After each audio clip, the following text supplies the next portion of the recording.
아메리카 합중국 헌법은 뭐 다 읽어보시면 되고요. 근데 이것도 역시 참 그 계약문서라는 게 딱 느껴집니다. 그리고 참 대한민국 헌법에는 뭐 국가는 뭐 이런 국가라는 말이 굉장히 많이 나옵니다. 이제 이쪽은 그런 말이 없습니다.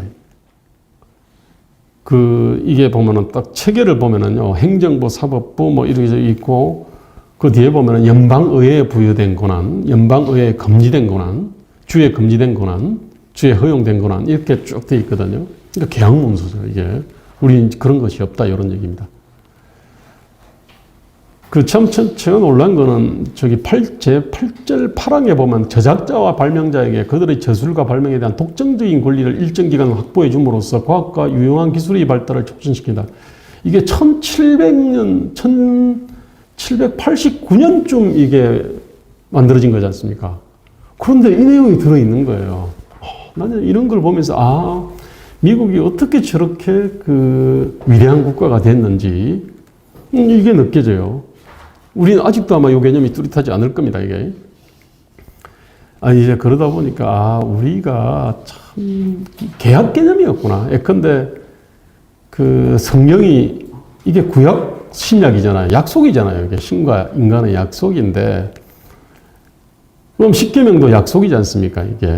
그런데, 우리는 예컨대 고조선의 팔조법금이나 이런 것들에는 약속 개념이 없습니다. 그러니까, 도를 선포를 한 거예요. 뭐 하늘로부터 받든지 뭐 어쨌든 간에 도를 선포를 한 거죠, 이게. 그래서 우리가 자유민주주의라는 거는 기본적인 계약이죠. 보충성 자유정신을 기반으로 하고 보충성 원칙을 중심으로 한 계약에 의해 가지고 이렇게 쭉 돼 있는 거죠. 그리고 이 법이라는 거는 보편 이성의 어떤 산물이죠. 뭐 국회만 통과하면 법이 되는 게 아니죠. 마치 만유인력의 법칙처럼 이게 어떤 신이 만든 어떤 일종의 질서고 따라서 보편 타당성이라고 하는 것이 딱 개념이 잡혀 있는데 우리는 지금 여기 자유민주주의의 어떤 근본 기초, 계약 개념 없고 보충성 개념 없고 그 다음에 법이라고 하는 것들은 우주적인 만유인력의 법칙처럼 우주 만물을 지배하는 보편적 질서라는 이 개념 자체도 좀 없죠. 그냥 국회만 통과하면 법이다. 이 생각이 있는 겁니다, 이게. 법치주의라는 것도 사실은 법 자체가 국회만 통과하면 뭐 법이 되고 그 법을 지켜야 된다. 이런 개념은 아닌데, 저는 그래서, 우리가 이 자유민주주의의 어떤 기본, 민주공화국에 대한 어떤 이 기본을 갖다가 참 제대로 알지도 못했고, 그 다음에 제대로 가르치지 않았구나. 이제 이런 거를 갖다 느꼈습니다. 이제 이게 그 책 속에 쭉 서술이 되어 있습니다, 이게. 그 다음에 뭐 대한민국 헌법 체계에 대한 얘기를 갖다 쭉 했는데, 이 책에 쭉 나와 있습니다. 그 다음에 지방자치에 관한 게, 이게 원래 이제 원래 이제 자유민주주의라고 하는 거는 아까 보충성 원칙이라고 하면 항상 사적자치, 지방자치 우선이거든요. 사적자치 핵심은 시장자치잖아요. 그 다음에 공동체 자치거든요. 예컨대 뭐 교회라든지 협회라든지 이쪽에서 다 알아서 하는 겁니다. 그 다음에 또 이렇게 지방자치인데, 즉 사적자치와 지방자치가 핵심인데 우리는 이 개념이 없어요. 이게. 그러다 보니까 이제 국가가 너무 많은 것을 갖다가 다 틀어지고 있다 보니까 그러다 보니까 이제 국가 권력을 갖다가 서로 쥐기 위해 가지고 그야말로 그냥 선거 때마다 전쟁을 갖다가 치르고 그 전쟁을 치르는 그 결과 그게 나라가 그럼 문제가 풀리느냐 하면 전혀 풀리지 않고 그 결과가 지금 아까 역삼각형의 어떤 인구 구조가 아닐까 이렇게 생각하고요. 근데 이제 이 지방자치 조항도 이게 일본을 그걸 뺏겼는데 일본을 뺏길 때도 보면은 일본은 뭐냐면은 법률의 범위 내에서라고 되어 있습니다. 법률의 범위 내에서 조례를 제정한다 되어 있는데 우리는 법령의 범위로 되어 있거든요. 법령이라고 하는 건 법률 플러스 대통령령, 장관령 이런 겁니다, 이게. 그러니까 훨씬 촘촘하게 규율을 할 수 있어요. 훨씬 쉽게 그냥 쥐락펴락 할 수 있게 딱 그렇게 되어 있습니다. 근데 일본은 법률로 되어 있는데 우리는 법률하고 행정 각 장관이 얼마든지 조물딱거릴 수 있는 또는 대통령이 얼마든지 조물딱거릴 수 있는 행정명령이 다 조례를 갖다가 마음대로 주물럭거릴 수 있게 그렇게 돼 있더라. 이런 얘기고요. 그 다음에 이제 공무원 관련된 조항도 보면은 공무원은 국민 전체에 대한 봉사자이며 국민에 대한 책임진다. 그 다음 공무원의 신분과 정치적 중립성 법률이 정하는 바에 보장된다 되어 있는데 이게 헌법 총각에 올라가 있습니다. 근데 이 비슷한 게 일본에는 국민의 권리와 의무 조항에 있는데 그 참 워딩이 재밌어요. 일본 헌법 제15조가 보면은 공무원의 선정 및 파면의 권리, 보통선거와 비밀선거에 보장되어 있고 1. 공무원을 선정하고 그리고 이를 파면하는 일은 국민의 고유 권리다. 두 번째가 모든 공무원은 전체의 봉사자이고 일부의 봉사자는 아니다. 이렇게 쭉 되어 있거든요. 즉 국민의 권리와 의무로서 되어 있는데 우리는 이게 헌법 총각에 올라가 있습니다. 이를테면은 여기에 보면 공무원의 신분 보장이나 뭐 이 앞에 어쨌든 올라가 있는 거거든요. 근데 그러다 보니까 그 공무원이 또 스스로 또 노동자성을 갖다가 또 이렇게 주장을 하고 헌법에도 또 이렇게 보장을 해 놓으니까 그야말로 철밥통이 된 거고 지금 최고의 일자리가 돼버린 거고요. 그럼 국민 위에 사실은 군림하죠. 이게. 그런 얘기고. 그래서 지금 이제 한국의 공공 부분이 급속도로 커지고 있습니다. 이게 지금 2016년, 17년 통계인데 최근에 2019년 통계를 보니까 과거에 비해서 2%포인트가 더 올라가 있어요. 그러니까 제가 이제 이게 그냥 한국하고 스위스만 보겠습니다. 이게 보면은 그 한국과 스위스가 정부 지출이 GDP의 35%쯤 됩니다. 그러니까 같이 35%를 걷어요. 2016년 기준입니다. 그런데 스위스는 GDP의 20%를 복지로 쓰고요. 우리는 10%를 복지로 씁니다. 자, 35%를 걷어가지고요. 우리는 10%를 복지에 쓰고 스위스는 20%를 복지에 쓴다는 얘기거든요. 그럼 또 엄청난 갭이 있지 않습니까, 이게? 도대체 이 돈이 어디로 가느냐? 국방비로 한 1%는 설명할 수 있어요. 1, 2%는. 나머지는 설명이 안 되거든요. 이거는 그냥 우리가 지금 공무원을 비롯해서 여기에 돈이 엉뚱한 대로 가고 있는 겁니다. 근데 지금은 뭐냐면은 요게 2%포인트가 올랐어요. 2019년 기준이고 2020년에는 더 올랐을 겁니다. 이 얘기가 뭐냐면은 이게 뭐냐면 조선을 방불케 하는 가렴주구 국가의 특징이거든요. 막 긁어가는 겁니다, 이게. 여기는 세금으로도 긁고 보험료로도 뭐 긁고 막 빡빡빡빡 긁어가가지고 이게 그대로 긁지 않았으면은 민간 수준에 있으면 이게 생산이나 소비에서 이들 돈이죠. 예컨대 1%라고 하는 것이 우리가 한 2천조 원 되니까 20조 원 아닙니까? 그죠? 그 2%라고 하면 40조 원입니다, 이게. 근데 이게 지금 급속도로 지금 이제 늘어나고 있거든요. 그럼 민간의 호주머니에 있으면 생산과 소비에 쓰일 돈들이 이런 식으로 국가의 수중으로 계속 빨려가고 있는 겁니다, 이게. 우리가 이 국가의 어떤 문제를 이거는 예컨대 무슨 공기업 민영화의 수준의 문제가 아닙니다. 이거는 공무원의 어떤 처우 문제, 군합 문제, 연금 문제, 그 다음에 정부 조직의 문제, 공기업 문제들이 다 있습니다. 그 다음 국가가 들고 있는 과도한 어떤 형벌권 있잖아요. 검찰이 갖고 있는 어떤 검찰과 법원이 들고 있는 그 형벌권, 뭐 이러저러한 것들도 지금 다 지금 심각한 문제인데 이 중에서 지금 검찰 문제를 그래도 좀 공론화되어 있는데 문제는 현재 정부는 완전히 그냥 문제를 푸는 쪽이 아니고 문제를 훨씬 악화시키는 쪽으로 지금 이제 쭉 끌어가고 있죠.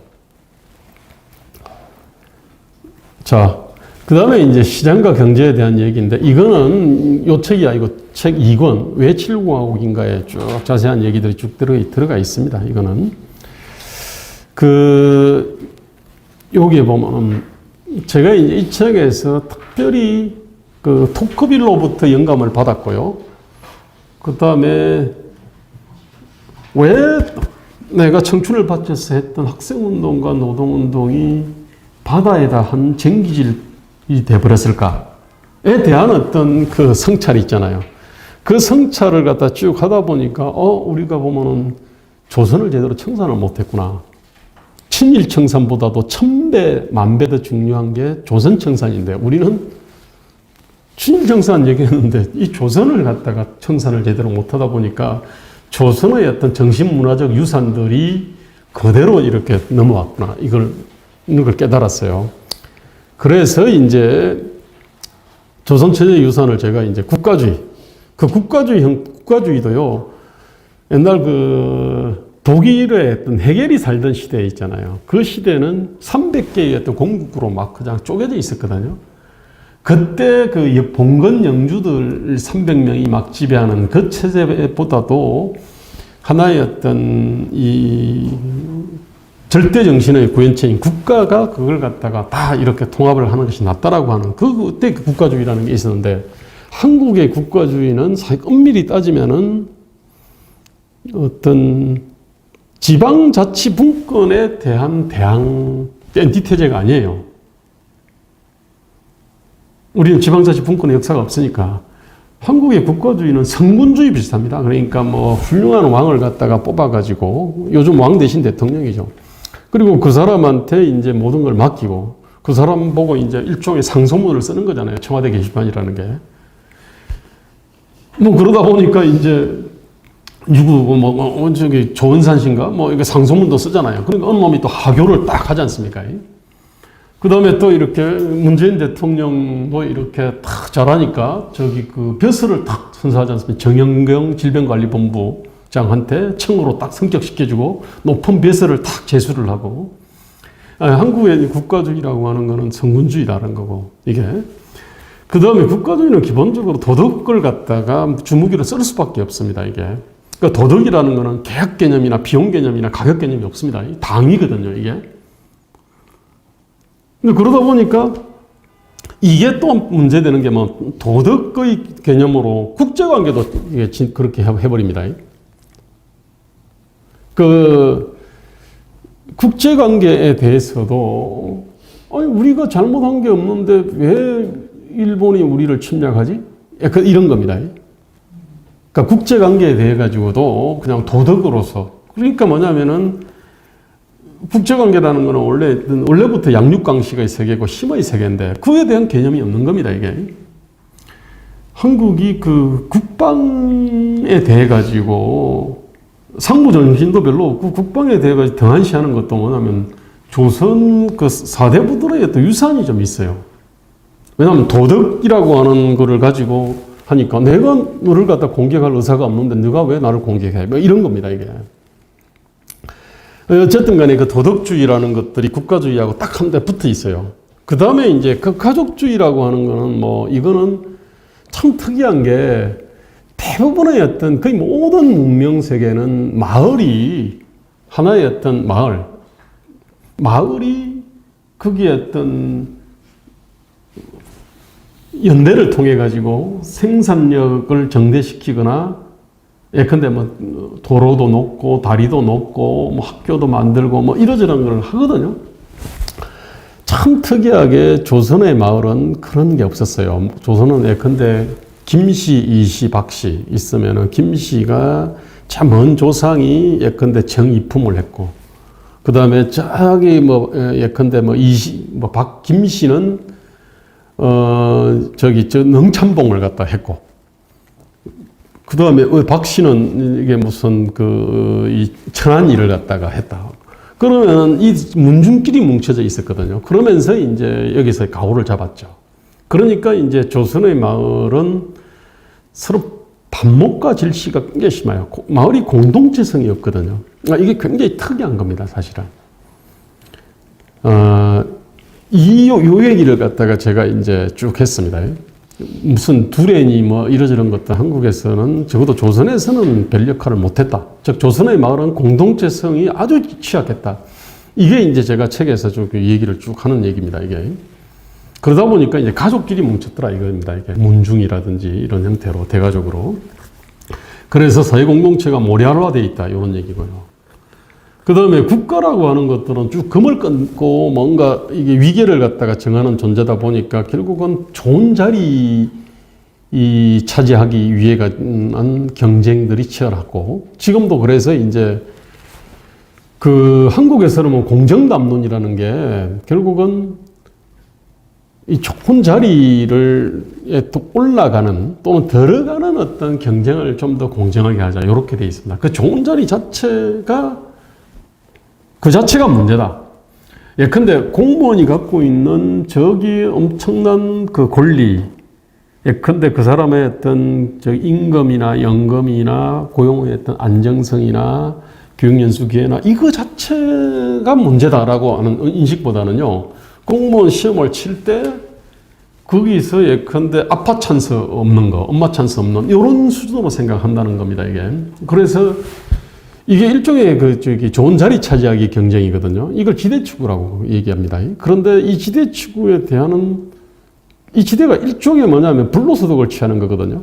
약탈입니다, 본질은. 그런데 여기 이게 아주 그냥 골수에까지 이렇게 들어가 있는데 이 부분에 대한 문제의식 자체가 상당히 약해요, 지금. 자, 이제 요 얘기를 갖다 제가 조선의 어떤 4대 유산으로 쭉 정리를 갖다가 쭉 했고, 그 다음에 이제 80년대 그 학생운동, 노동운동이 여기다가 이제 그 반일 종족주의적 민족주의를 갖다가 이제 이렇게 쭉 갖고 들어온 겁니다. 그러니까 여기에다가 종족주의, 민족주의를 갖다 하나 딱 갖고 들어온 거죠. 그렇게 해서 지금 현재 우리 정신문화 자체 내 사상 이념이 아주 좀 저열한 상태, 문명국이라고는 말하기가 어려울 정도로 저열한 상태가 돼 있다. 요 얘기입니다, 이게. 이제 마지막인데, 여기에다가 이제, 그래서 이 체계가 이렇게 쭉 되어 있습니다. 여기에 보면은, 한반도의 지정학과 자연환경, 이게 이제 토크빌로부터 영감을 받은 거고요. 그 다음에 사회와 습속이라고 하는 것도, 이게 이제 시몬 볼리바르의 고민과 토크빌에서 제가 영향을 갖다가 받은 겁니다. 그리고 내가 개인 실물 현장에서 왜 선진국에서 잘 작동하는 가치제도 정책이 한국에 와서 왜 탱자가 될까? 이제 이런 데 대한 고민, 이 고민들이 여기 이제 4장, 5장으로 쭉 돼 있어요. 사회 습속이고, 그 다음에 이게 국가와 권력에 대한 거, 시장과 경제에 관한 거 돼 있고요. 그 다음에 이제 이게 1부입니다. 이게 2부가 대한민국과 1987 체제에 대한 얘기가 쫙 있어요. 헌법에 대한 분석들이 쭉 있습니다. 헌법학자는 아닙니다만은 나는 오히려 헌법학자들께서 헌법에 대한 근원적 고민들을 별로 안 하신 것 같아요. 그리고 헌법들을 비교를 하면서 왜 이렇게 차이가 나는지에 대한 고민도 별로 안 하신 것 같아요. 그 다음에 이 얘기를 쭉 그럼 대한민국 문제를 얘기를 했으면은 도대체 그럼 너는 어떻게 하면 되겠냐? So what? 그게 대해 답을 해야 될 거 아닙니까? 그게 뭐냐면은 요 3부 705 플랫폼 시안이에요. 이게 뭐냐면은 우리가 만약에 좋은 정당을 만든다면 정당의 어떤 강령입니다, 이게. 그 다음에 정권을 잡았다 그러면은 우리의 어떤 국정운영 5개년 계획의 어떤 요 기조가 되는 겁니다, 이게. 그렇게 해서 이걸 갖다가 쭉 이렇게 써놨어요, 이게. 그럼 여기서 이제 어떤 수많은 정책들을 갖다가 제도와 정책들을 얘기할 때 그 기본 어떤 가치들이 있어야 될 거 아닙니까? 그 가치에 관한 얘기가 388페이지, 391페이지에 이렇게 쭉 저술이 되어 있습니다. 여기에 근데 우리 믿음에 보면은 1번이 정신문화와 사상 이념이 선진적이어야 정치도 경제도 사회도 선진적일 수 있다고 믿는다. 대한민국이 도달한 물질 문명 수준에 비해 우리의 생각과 행동을 규율하는 정신문화와 사상 이념 수준의 현저한 지체가 수많은 위기의 뿌리다. 두 번째가 위대한 정신과 방법이 정당의 영혼이 되고 그 정당이 국민적 지지와 신뢰를 받아 국가와 사회를 향도해야 위대한 나라를 만들 수 있다고 믿는다. 그 다음에 3번부터는 많이 들어봤을 거예요. 대한민국 생존과 번영의 토대는 자유민주주의와 시장경제를 통한 자강과 그에 기초한 미국, 일본 등 해양문명인데 그 해양문명과의 동맹이다. 뭐 이런 얘기고요.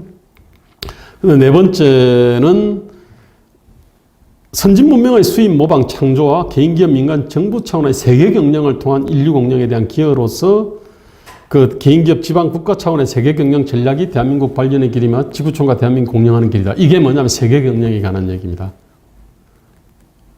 그러니까 우리의 눈을 갖다가 눈을 들어서 세계를 보자 이 얘기입니다. 이게 한국의 대부분의 어떤 갈등과 균열이 보면 눈이 세계를 향하지도 않고 미래를 향하지도 않고 오로지 내부에서의 어떤 권력을 갖다가 향해 있기 때문에 약탈을 갖다 마음대로 할 수 있는 적과 꿀을 갖다가 마음대로 주무를 수 있는 권력에 향해 있기 때문에 문제가 있다. 이렇게 이제 보는 거예요. 이제 그렇게 해서 쭉 돼 있고요.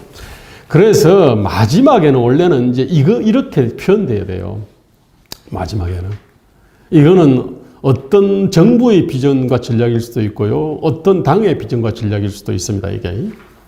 그럼 당연히 어떤 7대든 9대든 어떤 큰 국가계획 과제가 있어야 되고요. 그 다음에 사람들한테 예컨대 피부에 와닿는 생활 개선 과제가 있어야 될 거 아닙니까? 예컨대 저는 그 중에 하나가 예컨대 집회 인물 바꾸는 게 하나 있습니다.